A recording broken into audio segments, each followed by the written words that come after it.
Cool. Hi, everyone. I'm going to send this out so that everyone can rewatch and send it to your teams. So I'm going to go through 4 things today, and I just want you to kind of digest and take them on and then see how they fit into your business. But before I do go through those things, a couple of things that I'm sure that Jess will tell us on the region training in a minute as well, that the new flavors of wild things are coming out tomorrow.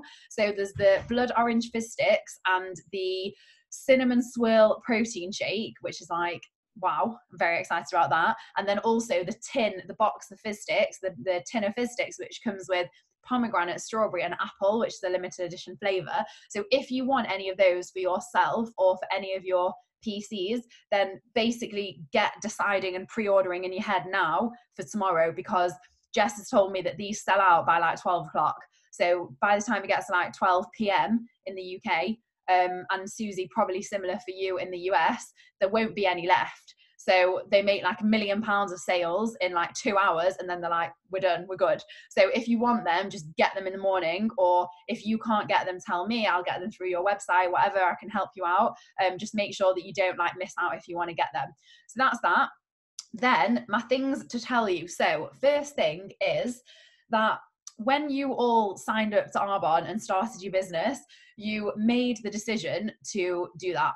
And you know, I relate a lot of things a lot of the time to kind of like losing weight and going on a fitness journey or whatever, but this is very, very similar. So even if you make the decision on day one, like, I'm going to join the gym, I'm going to be healthy, and I'm going to lose a stone or 10 kilos or whatever it is, that one decision has to be made almost every single day. And you have to then think, every day I'm going to decide to invest time into my business.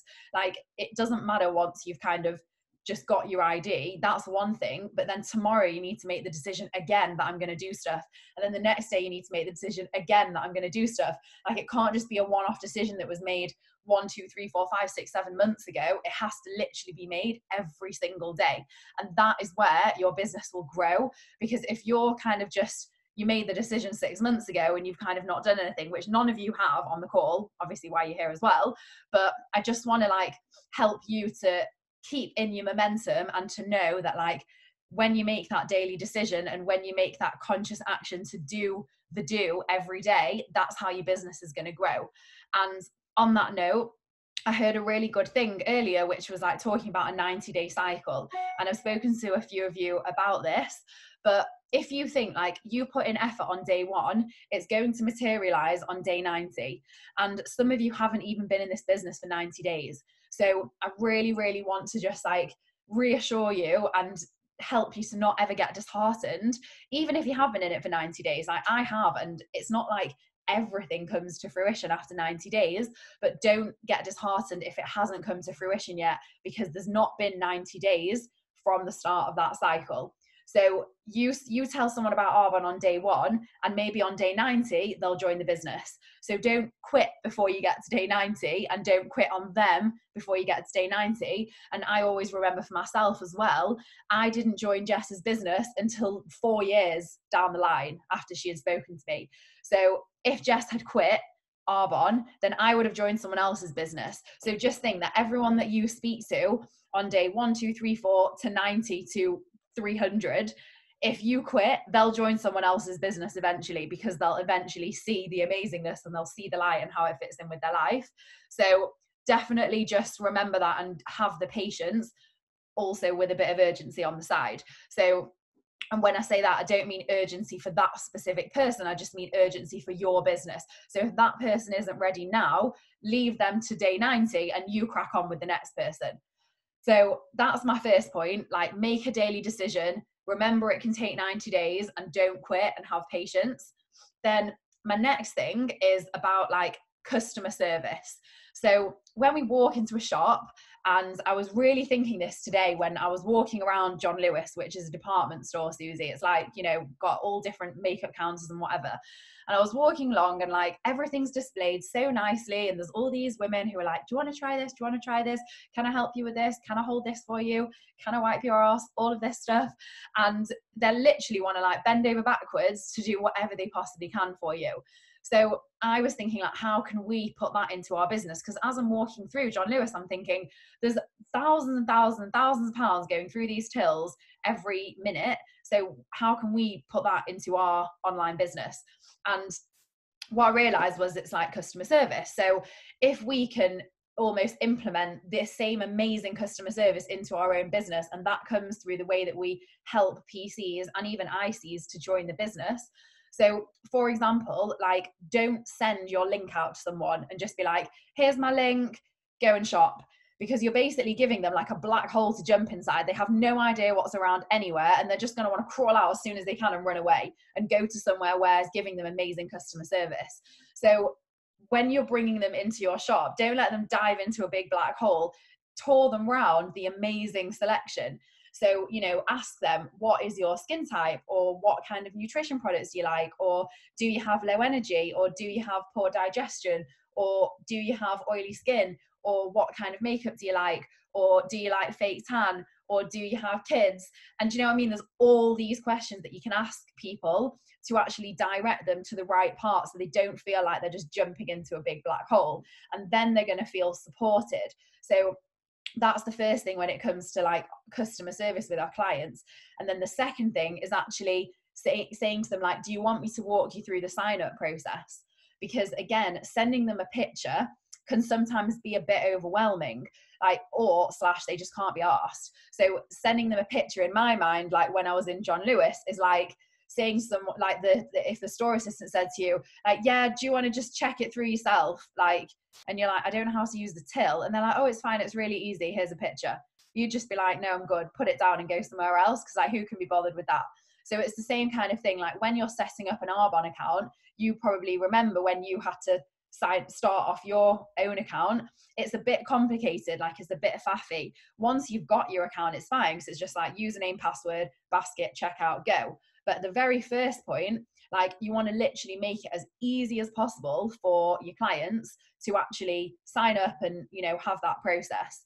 So with that, I would say don't really ever send your website out with the picture and just be like, crack on, unless you've had an initial call with someone. And with that initial call, you know, it can be like 5-10 minutes. Like if it's a consultation about nutrition, you know, obviously always ask me if I'm free. If I'm not, then someone probably will be, or you can do it yourself if you feel confident doing it yourself. But say to them, you know, what's your goals with new nutrition, and, you know, go from there. Same with skincare. Like, you don't want to just give them the website, because if you type in the website, let's say acne, I don't think anything will come up. I might be wrong. Or if you type in sensitive, I'm not sure, probably should have checked that before the call, but you want to help them, be like, oh, right, you've got sensitive skin, here's a link to the Calm range, and send it to them. And by the way, you can get a free gift. Let me help you get the best out of your products and the best discount. So basically just be like the best possible customer service agent for your client the very first time. And then as they then get used to it on their own, they'll become more independent.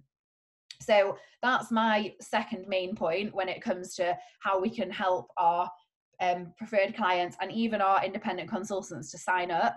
And because also I had someone actually who signed up and they spent like 149 QV, and I was like, no, like they could have just got a free gift. And then I realized it was my fault, because it didn't really help them through that process. I just sent them the yellow picture and let them crack on. So it was a good lesson for me, plus being in John Lewis was definitely a good lesson as well.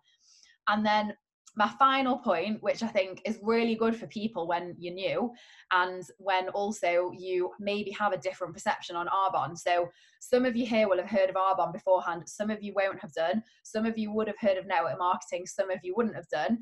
I know from my perspective, I had heard of network marketing, I had heard of Arbonne, and I had very, very bad perceptions of it.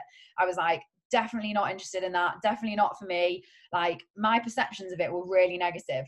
But now I would say to have your own perceptions as like really, really neutral. You don't know what their perception of it's going to be. And if you go into it thinking they're going to hate Arbonne, they're going to think it's a load of rubbish, they're going to think it's a pyramid scheme, they're going to think it's a scam, then you're almost like projecting that onto them.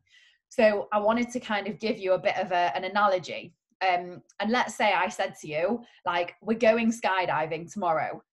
Like, a raise of a hand, who would find that a really exciting prospect? One. Who would find that a really daunting prospect? Right, okay. So that's about your perception of skydiving. Whereas it's the thing is the thing. Like, it's skydiving, it's a fact. We're going to jump out of a plane and we're going to pull a parachute and we're going to float and fall down to the floor. That is the fact. Whereas Naomi sees that as really exciting and like a massive adrenaline rush and like, oh my God, get me there. Whereas you guys are like, absolutely hell no, no, thank you very much. So same with, let's say, if I said to you, we're all going to the Bahamas tomorrow, like automatically you start thinking of all these nice things in your mind. Not that you've necessarily even been to the Bahamas, but it's got really, really nice connotations. And the same way, like the word Arbonne will either have positive, negative, or absolutely no connotations whatsoever. And the thing is the thing is Arbonne, just like the thing is skydiving or the thing is the Bahamas. And what I want you to do is the next time you say the word Arbonne or speak to someone about Arbonne, and especially you guys who are new, who maybe have a bit like worries of what people are going to think, just imagine and project that they think Arbonne is like saying the Bahamas. Like, oh my God, everything about Arbonne is amazing. Associate that word with incredible things and beautiful things and delightful things and exciting things and potential and opportunities, just like you do. And in that sense, you'll be projecting that. Whereas if you're thinking like, oh God, they're going to think it's really bad and embarrassing, and then you're almost like telling them to think that, if that makes sense. So that's basically my final point about like the perception of the business and association and what you're associating it with. Just make that at all times positive so that you're projecting onto your prospect positivity about the thing that you're about to talk to them about. So that is basically everything. I'll just summarize. So firstly, make sure you decide what you're doing with the new products tomorrow, because they will sell out really quickly. Just message me separately if you want to discuss what you're going to do, what you can do, what you want to do. Secondly, make a daily decision. Don't quit. And remember, things take a 90-day cycle. Thirdly, customer service. So let's give our PCs and ICs the best possible, easiest possible like entry into the business. And fourth thing, I'm saying three, I've got four. Fourth thing is the perception and the association that we have with the business and that we are projecting onto our prospects and almost telling them to think of the business before they've actually even heard what it is. So that is everything. I'm going to stop recording, and then if anyone has any questions, I will unmute you all. So bye everyone who's watching this on the replay.